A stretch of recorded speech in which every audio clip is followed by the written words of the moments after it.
Thank you.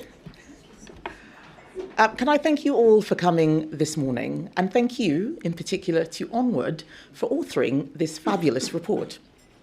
So let me start by saying that climate change is real. We can see its effects in changing weather patterns and extreme weather all over the world.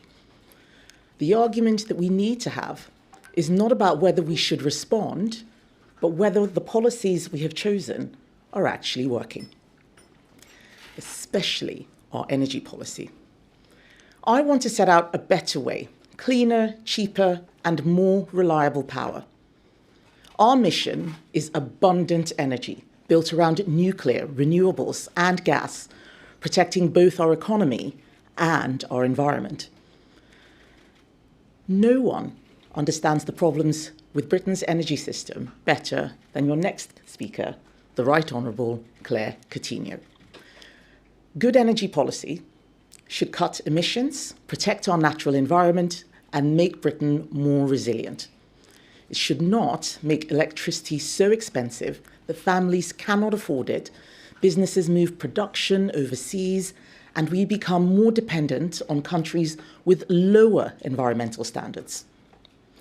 A problem at the heart of British energy policy is that we have pursued ever cleaner electricity without asking enough about the cost of the whole system.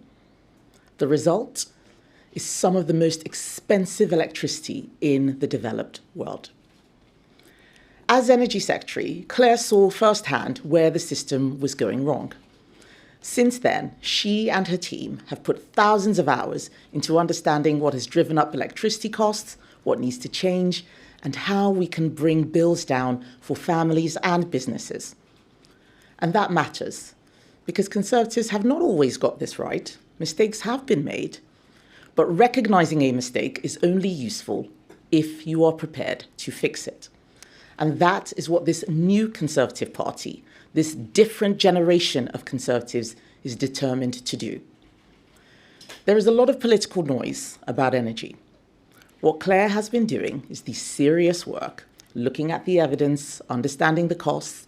Even though she's 7 months pregnant, she's still doing it, and working out what a better system would actually look like. That is how we will get Britain working again. So I am delighted to introduce my friend and our Shadow Energy Secretary, Claire Coutinho.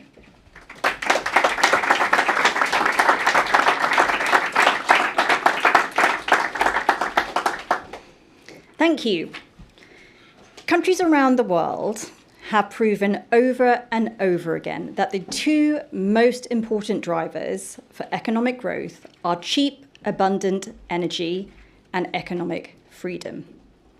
That's why one of the biggest problems that we face in Britain today is the fact that we have the highest electricity prices in the developed world.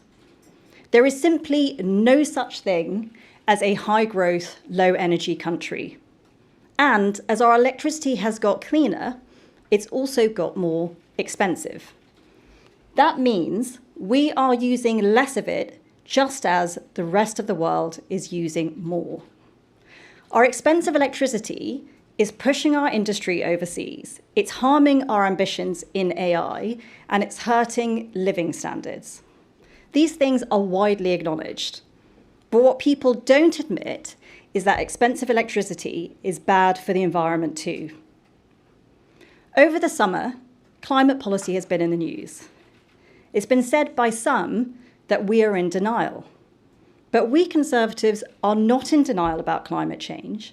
It's the left who are in denial about the fact that their climate policy is failing. Look at where our emissions actually come from now.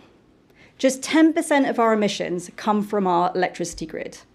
Over 90% come from transport, heating, and elsewhere in the economy. There is simply no point having the cleanest electricity in the world if nobody in Britain can afford to use it. If you want to cut emissions, then you need people to want electric cars and electric heating. And for that, your number one priority should be to make electricity cheap. But net zero legislation has forced us to do the opposite. In fact, Ed Miliband's Clean Power 2030 target is intent on squeezing every last drop of carbon out of our electricity, no matter the cost. But making electricity expensive puts electrification out of reach for ordinary families. It's moving our industry to more polluting countries overseas, forcing us to import back those same goods with higher emissions. That is not improving the climate. It's madness, especially when electrification is a far bigger prize than perfectly clean electricity when it comes to reducing emissions. There are some who will say that the cost is worth it because it gives us climate leadership. But our high electricity prices are not convincing any other countries to follow our lead. In fact, it's our hot and heavy pursuit of net zero that is giving the others the ick. The difference between us and other parties is that we want a climate policy to work for the economy and for the environment.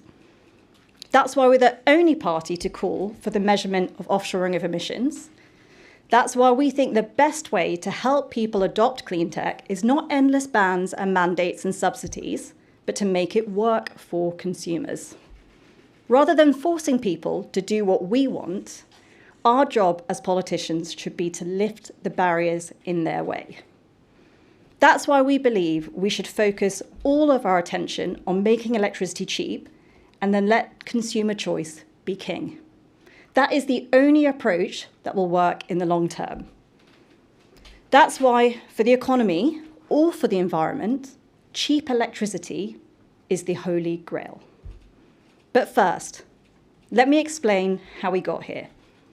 Back in 2023, I had just been appointed Energy Secretary in the last Conservative government. A few weeks in, I asked civil servants what I thought was a simple question. Prove to me that renewables are cheap. Like all of you, I'd heard people saying that for years. But to my astonishment, they could not prove it. Our entire energy policy was based on this promise that all this wind and solar was going to cut bills. And yet, when I combed through the spreadsheets put in front of me, I realised that they didn't have the evidence there to back it up. The truth is that too much wind and solar creates all of these extra hidden costs. It's like a Ryanair flight. The ticket might look cheap, but once you've paid for a bag, a seat, and a sandwich, you realise you've been stung. We are going to pay billions to switch wind farms off when it's too windy, billions for expensive backup when it's not windy enough, tens of billions for the hundreds of miles of extra pylons needed to connect all of these extra panels and turbines into the grid. Cost after cost after cost. And all of that is landing on people's energy bills. So I asked the department to get to work and do a proper analysis of all of these extra costs. But then we had an election, and Ed Miliband cancelled that work. Either he didn't want to know the truth, or he didn't care. And the truth is, Labour's £300 energy bills promise was only ever a number to get them through an election trail. And far from bills going down by £300, since the election, bills have gone up by £300 instead. Which brings me to why we are all here today. For me, this is unfinished business. This is why I asked Kemi if I could stay in the energy brief after the election. 2 years after Ed Miliband cancelled the true costing of renewables that I started, Onward have stepped in to finish the job. This is the single most detailed costing of the electricity system that has ever been produced in British politics. And the findings are remarkable. It shows that we can save consumers over £320 billion on their electricity bills by 2050 if we prioritise cheap electricity over a net zero grid dominated by wind and solar. And we'd still have electricity which is nearly 80% clean at the end of it. That's the equivalent savings of £540 per British household per year for the next 2 decades. This is the work that should have been done by government, but has not been, because they're more driven by ideology than they are by evidence. I want to thank the author, Ed Heslett, who is one of the most remarkable minds emerging in energy policy today. and Marlon Day and his team at Transera Energy for carrying out the extensive modelling behind this report. The cheap power system prioritises costs. It has a bit more gas, it triples our nuclear power, and it has far fewer wind and solar farms, and it gets rid of the carbon tax. So where do the savings come from? Roughly half the savings come from having to build much less grid, fewer pylons and less cables carving up the countryside. The rest of the savings come from lower wholesale prices, lower balancing costs, and subsidies. Basically, we'd pay a lot less money to switch wind farms off when it's too windy, or for backup when it's not windy enough. This is important because the government is currently running another auction round for renewables. In the last one, Ed Miliband signed up to the highest cost of offshore wind in a decade, and this one is set to be no cheaper. But to decide whether we should be locking ourselves into these contracts, which last for 20 years, we should know whether or not they're going to make our electricity system cheaper. The average electricity price so far this year is £97 per megawatt hour. The Climate Change Committee thinks the cost of offshore wind is £38 per megawatt hour. The Department for Energy thinks that it's £100 per megawatt hour. But if you actually add up all the extra costs that wind and solar add to the system, then it should be seen as closer to £230 per megawatt hour. Whichever way you look at it, that is eye-wateringly expensive. If cheap electricity is the holy grail, then we should do everything we can to achieve it. Our cheap power plan set out last year would help in the immediate term. It would cut VAT off energy bills, axe the carbon tax, and scrap outdated wind subsidies, and it could save households £200 immediately. For the long term, this report shows why we should abolish counterproductive net zero legislation pushing us towards more expensive electricity. We would adopt the Fingleton Review to build nuclear much, much more cheaply.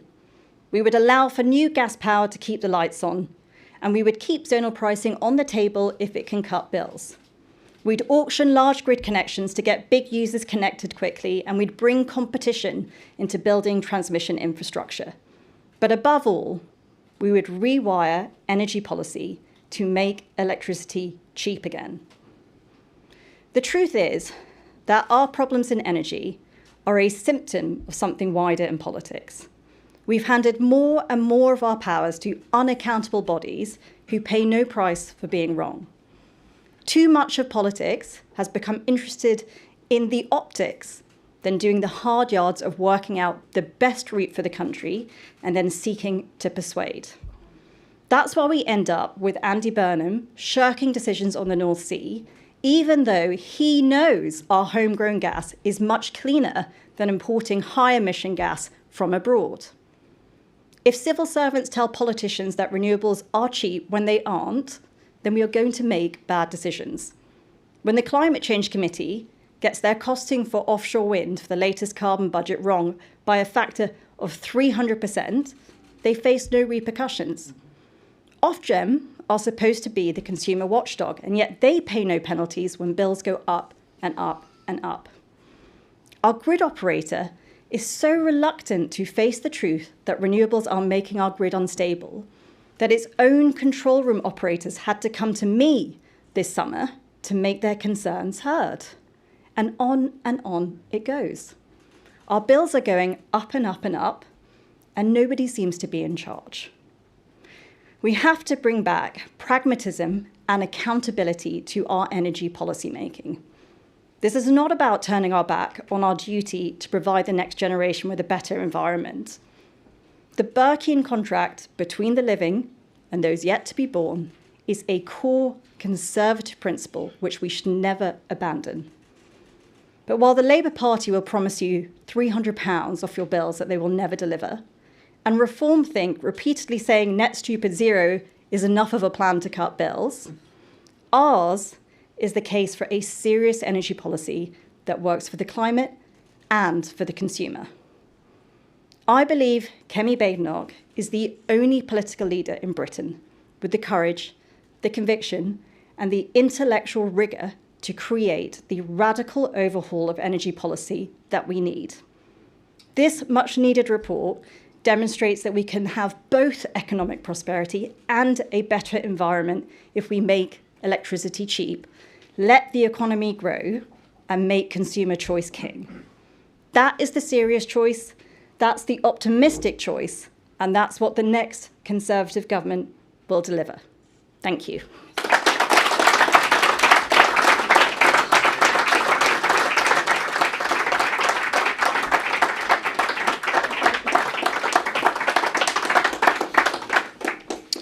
Right, I've got 10 minutes and a few slides, so I'll get going. Thank you, Claire. Just before starting, I think it's worth discussing the emissions metrics that the UK actually uses. So all of the net zero stats are based on territorial emissions, so the carbon and greenhouse gas emissions that come from within our borders. And that's reduced by about 50% since 1990. There is another measure called consumption emissions, which takes into account the emissions in imported goods and services too. And that's down by about a quarter since 1990. So we have made good progress on both, but some of it has come from offshoring. But back to the territorial stats that everyone uses. So this chart in blue shows you the remaining emissions by sector, and the green is the progress we've made since 1990. To Claire's point, the electricity supply sector is now just 10% of our remaining territorial emissions and reduced by 82% since the levels of 1990. The big blue blocks that are left to attack are domestic transport and building and product uses, which is mainly heating our buildings. So those two chunks are about half of our remaining emissions. Now, the great news is we have wonderfully efficient electrification technologies in the form of heat pumps and electric vehicles that can make massive dents in those emissions. So those technologies, even on the grid of 2025, would reduce emissions by about 80% rather than the fossil fuel alternatives. And so what's the plan for delivering this? How do we get consumers to adopt this? Well, my worldview is you put your faith in the savvy British public. So these charts are market share data for EVs on the left and petrol cars on the right. And I've coloured the bars differently for months after March 2026, so post the fuel price spikes associated with Hormuz. And you can see a definite change in trend, indicating that consumers will vote with their wallet and adopt the technologies if the economics make sense for them. And we don't just have to look at UK consumers. This is European data. So on the bottom axis, we're looking at the electricity to gas price ratio. So how expensive is electricity relative to gas, with the more expensive on the right. And on the vertical axis, that's the market share of heat pump sales. And surprise, surprise, the country with the highest electricity to gas price ratio has both the lowest market share of heat pump sales and the lowest installed base. That's our country, the UK. And there's a reason I focus on heat in particular, as I think electrifying that is the much more difficult policy problem of the two. At the end of the day, an EV is a battery on wheels. Those of you with driveways, you have a wide choice of which hours to charge it in. Heat demand is likely to be a much bigger correlated spike between the population. We all want our heating to be on the very coldest days. And so I thought about inverting the problem. How would you try and minimise heat pump adoption if you wanted to in the UK? Firstly, I'd make electricity really expensive relative to gas. You've got to work quite hard because heat pumps are pretty efficient, probably 3.5 times efficient as a gas boiler. So I'd probably want a ratio of about 3.5 to 4 times to get there. I'd then get the public a little bit concerned about the decline of reliable capacity for the winter months, just so that there's a bit of concern about moving away from their trusty gas boiler. And thirdly, I'd say if you can have any features that make your life better, like cooling in the summer, we're going to make the state quite hostile to those. You can have features like the extra large water tank that you don't have on a combi boiler, but anything positive will just make sure that that's discouraged. And we're doing all three of these things. And you can even test it. You can then give a £7,500 subsidy, 8 years of free heating and measure your uptake. And I think it was something like 52,000 heat pump retrofits versus a market of 23 million gas boilers installed. Now, the trouble for Britain is we have something called a winter peaking grid. Our electricity demand in the shaded blue there peaks in the winter months. And if we're serious about electrifying heating, I expect that bias probably to get larger, if anything. It's a shame because solar technology is amazing and will change the global picture of energy. But we're very far north and most of our solar generation occurs in the summer months, the inverse of our electricity demand.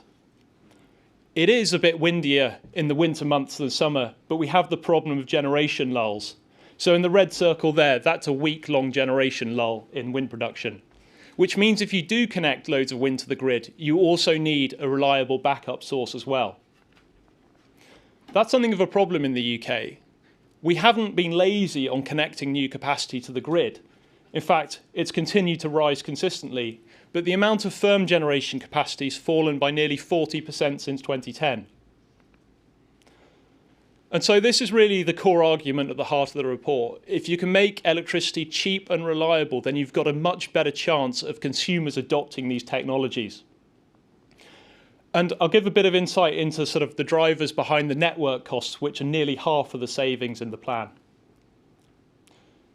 Just to introduce the proposed electricity mix in the power plan as well, it's not one of climate denialism. Wind actually remains the biggest category in 2050. There's then about a third nuclear, a decent slug of solar, and then a remaining quantity of gas. But I think this chart shows you why the grid build-out requirement is so much lower. So the power plan on the right, because you're using nuclear, because you're retaining some gas, means you need to connect much less in the way of new capacity for a similar amount of electricity generated. In fact, the gap between that bar in 2050 is nearly 80 gigawatts, which is about the size of the generation capacity that was on the grid in the year 2000. So you're avoiding connecting the grid of the millennium. And the end result of all those four savings categories is that you end up with a cheaper power system that we model as 17% cheaper by 2035 and more like 20% cheaper from 2040 onwards. In turn, that makes technologies like heat pumps deliver savings that households can actually get behind and lead to the adoption of those technologies via consumer preference and not state mandate. Now, I think if we learned anything over the last few years, you don't want to trust a person called Ed to centrally plan your energy system. And so I'm not advocating that my plan or the Onward plan is a perfect blueprint for the UK. The broader point is that intermittent technologies do come with integration costs that aren't being properly allocated back to the causative technologies. So on transmission charging, something like 90% of the wider transmission charging goes to consumer bills and not to generators. That weakens the locational signal as to where generators could site their plant. On balancing costs, we're paying billions, but if you move to a nodal or zonal pricing system, then if you get a glut in a particular area, instead of that cost being transferred to bills, the wholesale price crashes and the generators pay the price. And on electricity networks as well, look, we're going to have to build more grid if we want electrification to succeed, but we can also get the very most out of what we already have. Technologies like dynamic line rating allow more electricity to go through the grid when it's cold and windy. If you put batteries in networks, they can act as a buffer and increase the utilization of wires. And we could also change the incentives for electricity networks. Rather than just incentivizing them on how much they build, you could start to incentivize them based on how much power they can deliver for what they have built. Anyway, that's the end of the questions, and happy to take any Q&A.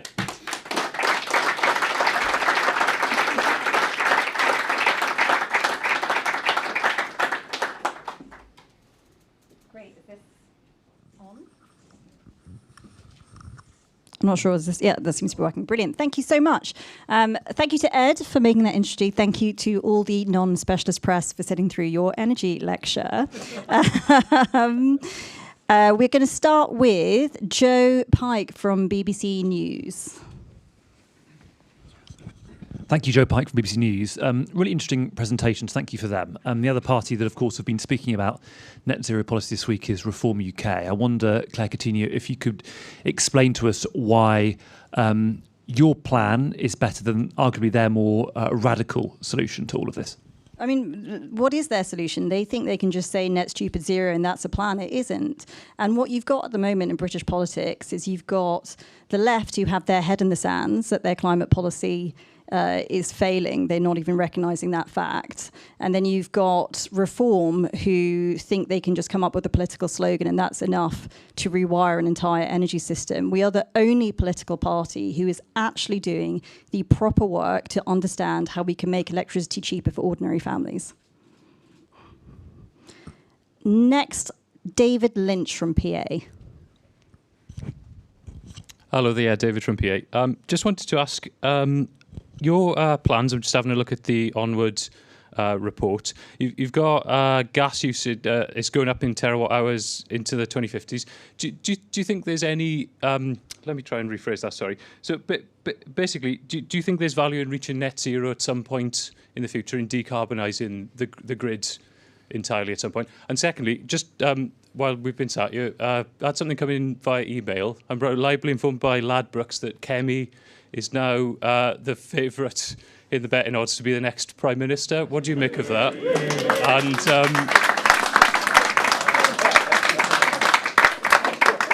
do you think that's a deserved prediction given the last 14-year period you had in power as well? Thank you. I think it's an entirely deserved prediction. And like I said in my speech, I think she is the only political leader who is showing the conviction, the courage and the intellectual rigour to fix some of the country's biggest challenges. I think she's the only political leader showing a moral compass at the moment in politics. And so I do think it's entirely deserved. In terms of reaching net zero, the problem is we don't want to live in a fantasy land. We want something which works for the economy and the environment. If you got to an 80% reduction of emissions and much higher living standards, surely that's better for all. And you have to remember that the world is watching us. If we continue to decarbonise, but we make people's lives worse, then the 99% of emissions which don't happen in Britain will not be reduced, because people will look to us and say, that is not an example we want to follow. That's a warning of what we should not do.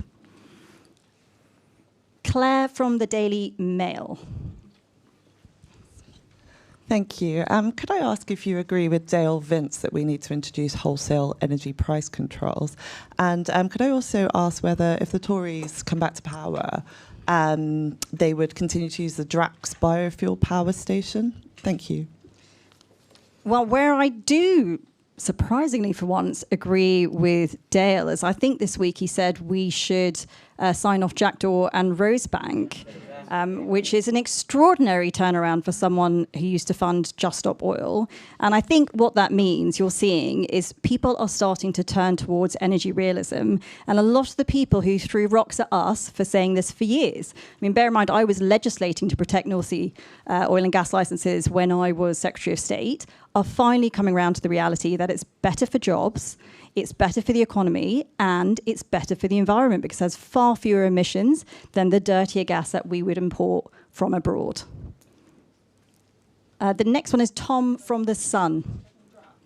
Oh, so in terms of Drax, what we want to see is reliable power that is as cheap as possible. And if you look at what we set out in the report, we want to see much more nuclear and more gas in the system. And you can still have 80% clean electricity overall. I think that is what we are working towards, making sure we can have a system which is as cheap as possible and as clean as possible. Tom from The Sun. Thank you. Cameron Badenoch has said that Britain should exploit its own energy resources, having previously said she would leave the door open to fracking. Would a Conservative government lift the moratorium on fracking? And just a second quick follow-up, if I may. You said that your plans were more detailed than Reform, but would you leave the door open to working with Reform in a potential hung parliament on fracking? So firstly, the most important thing that we have to do when it comes to our homegrown gas production is to protect the North Sea. We are losing jobs as we speak. Thousands and thousands of jobs are being lost in Aberdeen and across the country. This is one of the biggest crises that we're facing in our modern economy because we rely on the North Sea not just for our gas supply, but also for all of those sectors that sit on top of it, whether it's plastics, whether it's chemicals. It is one of the keystones in our modern economy, and that's why you'll see us talking about that so much, because it's very, very important that we make sure that the North Sea doesn't die under this Labour government. I'm going to go to Katie next from The Express. Thank you. There have been reports that Andy Burnham is putting off an announcement on Rosebank and Jackdaw due to concerns after a summer of heat waves. Is there a problem with optics if he gives it the green light now? Look, I actually think this is worse than the Ed Miliband position, because Andy Burnham knows that it's right to sign off those two fields. He's just too chicken to do it. And the truth is, the gas that you get from the North Sea has far fewer emissions than the gas that you import from overseas. So it's actually better for climate for us to use our own.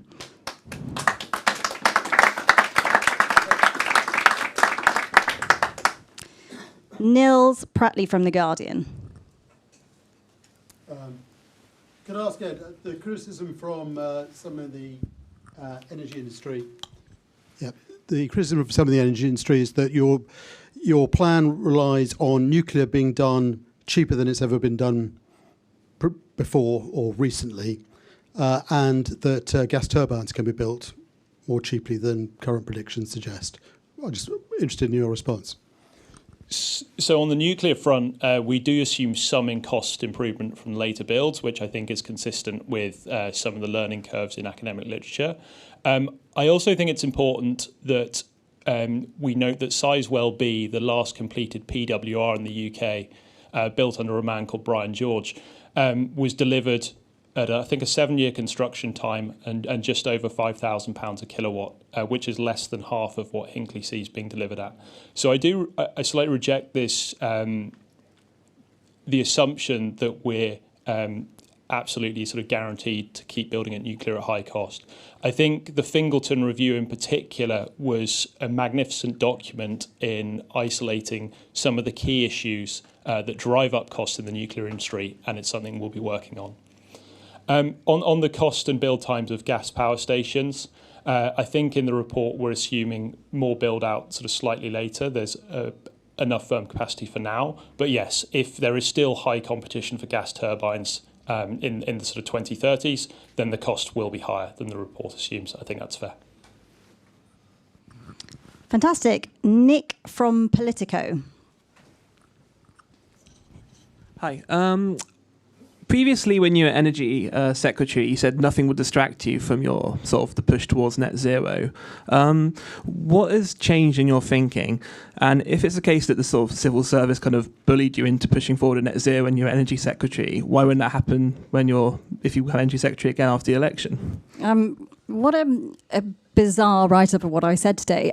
Look, firstly, I think that was something I said in the weeks in the role, and as you heard me lay out today, what I then did next is go and interrogate those assumptions. I was not bullied by anyone, excuse me, thank you very much. But what I did do is go and ask some serious questions, and when it was clear that they didn't have the evidence, I commissioned the work, because what we need to know is the true costing of renewables so we can make better energy policy. The only reason that work was stopped was because Ed Miliband cancelled it. So perhaps he was bullied. We don't know. Jess from Bloomberg. Thanks, Claire. Thanks, Ed. Very interesting speech. I just wanted to ask about the timings of the cost reductions and just to kind of clarify the difference between consumer bills and industrial prices, because obviously when we talk about industrial prices energy prices being highest in the world, we're talking about industrial. How quickly would you expect to see energy bills fall significantly? Because Labour also talk about expecting cost reductions within the next 5 to 10 years. So based on your proposals today, how quickly would you see costs fall? I want to just also ask a little bit about the past. Do you think Theresa May was wrong to sign up to the net zero target? And also, if you had been Energy Secretary from 2015 until 2024, what would you have done differently? I'm thinking particularly around grid constraints. So firstly, we have the highest industrial electricity prices in the developed world. We have the second highest domestic electricity prices in the developed world. So I don't think it's fair to decouple the two. They're high either way you look at it. In terms of the savings, the cheap power pathway that Onward have modelled is a fifth cheaper by 2035 and almost a third cheaper by 2050. And as I said, and as Ed made the point, it still gets its power from 80% clean power sources.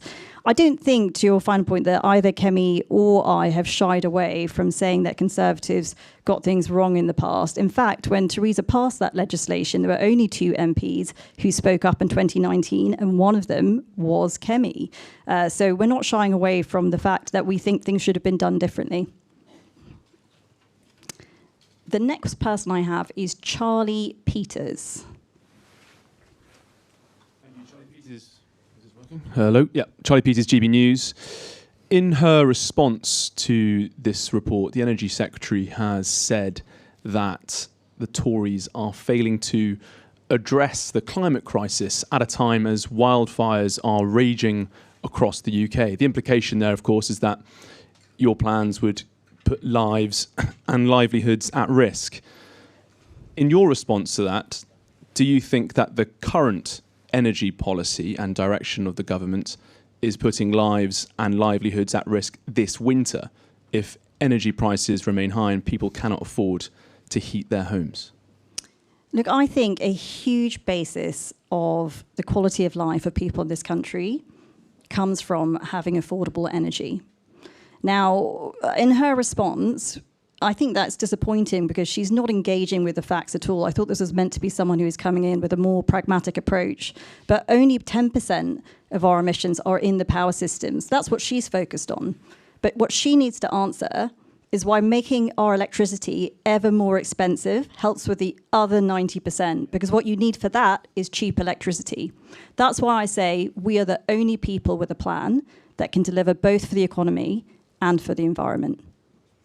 Thank you. That was all the questions I had. So thank you very much. Thank you for coming.